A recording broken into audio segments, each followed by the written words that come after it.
general knowledge merchandise.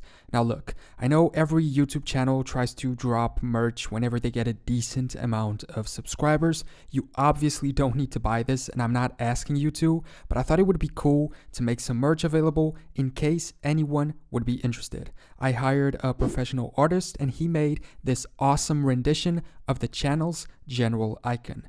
I put it on Teespring on t-shirts, hoodies, stickers, and mugs at the cheapest price that I could. So if you want, you can go check it out through the first link in the description. The Maghreb, a word I took way too long to spell correctly while writing this video. I mean, where does the H go? Before the G, after it? Why is it even there?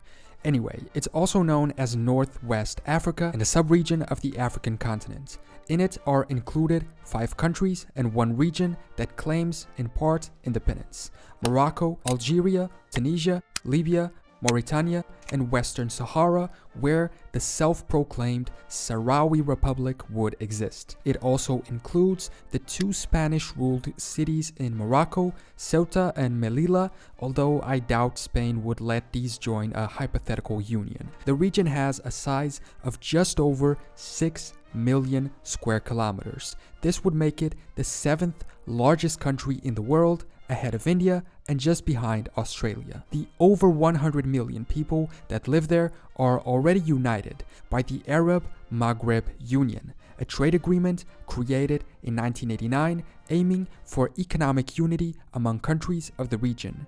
However, the union has been somewhat dormant for over 10 years. The last high-level meeting took place in 2008, and it seems the biggest reason are disagreements between Morocco and Algeria in several issues, one of them being Morocco's sovereignty over the West Sahara region. But if they were all united, I guess sovereignty would be common and this issue might go away. So what if this union was rekindled and more than economic agreements, it became a full-on political union? What if these 5/6 countries united into a single one? It wouldn't be completely unheard of. After all, 4 of the 6 have already been ruled together in the time of the Umayyads from 661 to 750. But what if it happened now, in modern times? They would instantly become one of, if not the most significant, African country. When we talk about this, we instantly think about the East African Federation, an actual non-hypothetical project, a proposed political union, coincidentally also of 6 states, but in East Africa: Burundi, Kenya, Rwanda, South Sudan, Tanzania, and Uganda, who would unite into a federal union. If these 2 were to happen, although again the Maghreb one is merely hypothetical, while East Africa is an actual thing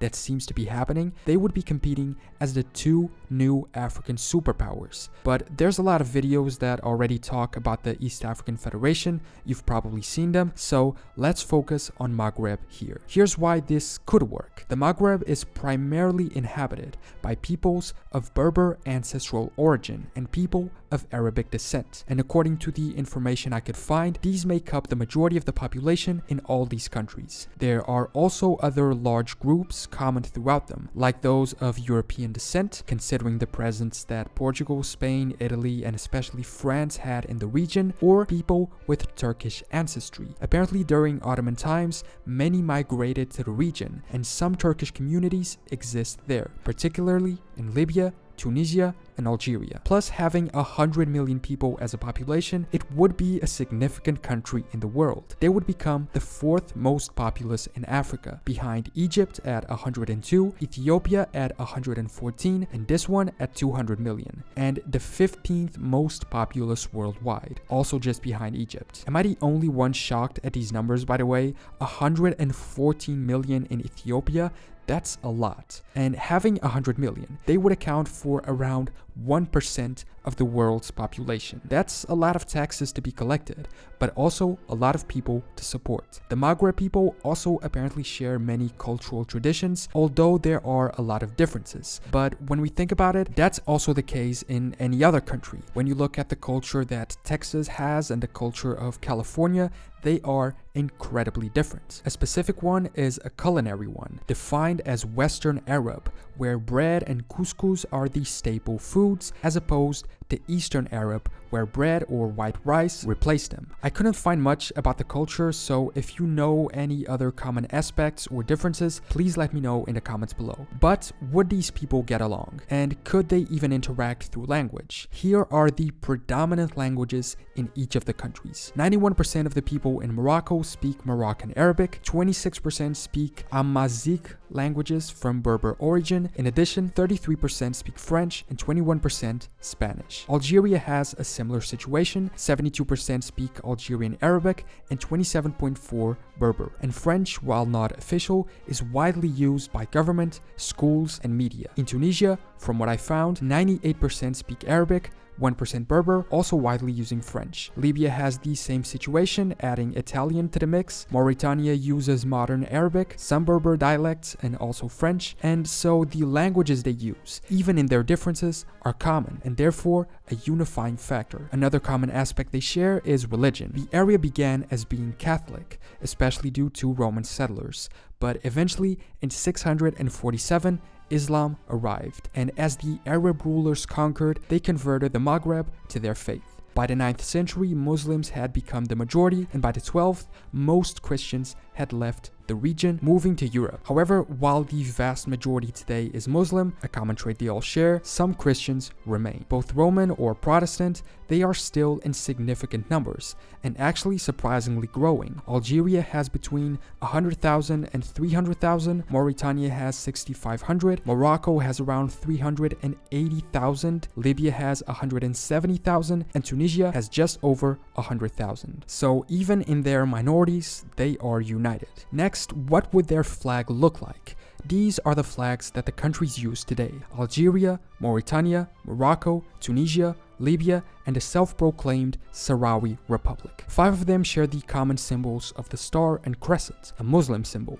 Morocco has their fantastic 5-pointed star. The colors they use are also fairly common between them. Red is used by all, green is used by 5, white by 4, with Mauritania also using gold. A common flag could use all of these colors, displayed in a different fashion, with the common star and crescent, and perhaps with the star being stylized as the one on the Moroccan flag. I took the liberty of creating an idea of a possible flag design. We could have the simplified version, only with the colored stripes, or the one with the symbol in the center, also depicting the region. So under this common flag, the large population would share a common trait, their Muslim religion. And even the cases where this rule is broken is common to them all, as all of them have significant Christian populations, although Mauritania has a little less. It seems Mauritania is a bit of the odd one out in this union. While all the others are entirely in North Africa, bordering the Mediterranean, Mauritania and West Sahara do not. And here is a chance to talk about an interesting aspect: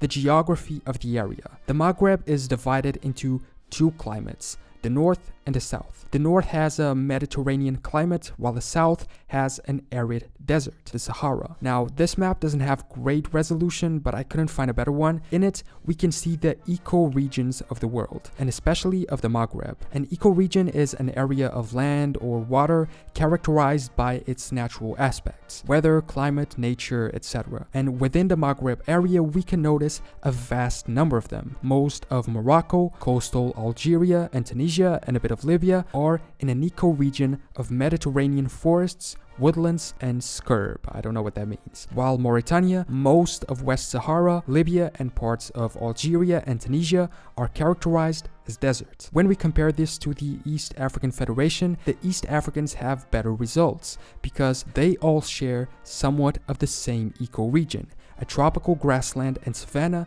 with some forests. Now let's look at how they would do in terms of economy. According to the International Monetary Fund, here's how these countries did in 2019. Their GDP was, for Algeria, 681 million, the world's 35th largest economy. Morocco had 328, ranking number 54. About 20 slots lower, at number 76, is Tunisia with 150 million, while Libya and Mauritania rank further down. 101st for Libya with 62 million, and even lower is Mauritania with 20 million. At number 143. However, together they would obviously sum it all up, getting a GDP of around 1.2 billion.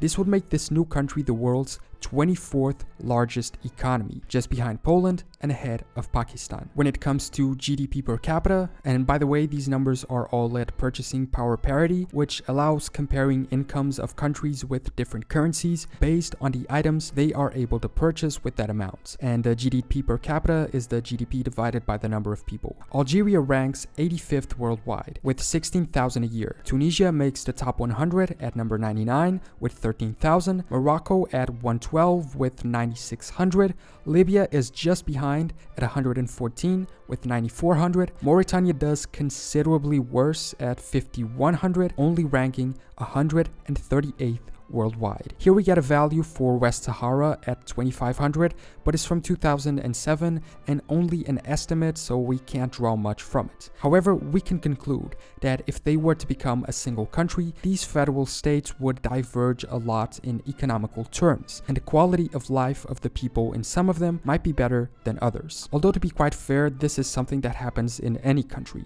The average per capita would be around 5,000 union-wide. They would also need a common currency to replace the Algerian, Libyan, and Tunisian's individual dinars, the Moroccan dirham, and the Mauritanian ouguiya. So how would the union work from a political point of view? First, they would need to choose a capital between Algiers, Nouakchott, Rabat, Tripoli, Tunis, and Tifarati. This would be problematic, and a new one might be the solution, and the political system would also be an issue. I feel like the best solution would be a federal union, with each current country being its own federal state, having state governments, and then a common federal one.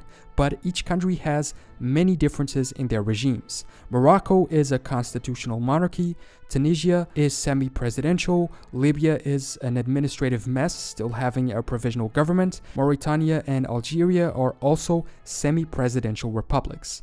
And West Sahara doesn't really have a regime because Morocco claims it, and some people there claim independence, and the parts that they control are semi-presidential republic as well. It's just a mess. So, assuming Libya can get it together, they would probably become a presidential republic altogether as well, leaving Morocco isolated as the only monarchy. This would be an obstacle unless each federal state got to rule itself as it wished while obeying the union's common policies and laws. Now, while this would be very cool, and honestly I feel like a good move, at least from an economic perspective, I feel like the countries may have too many issues and differences between them. And while they share many common traits, a political union might not be very easy to accomplish. Although sometimes we tend to focus more on what divides us instead of the many aspects which unite us and which might allow us to come together and be stronger through union. But still, I think it's unlikely that we will ever see this happen. Thank you for watching this video. If you notice any mistakes, please leave a comment below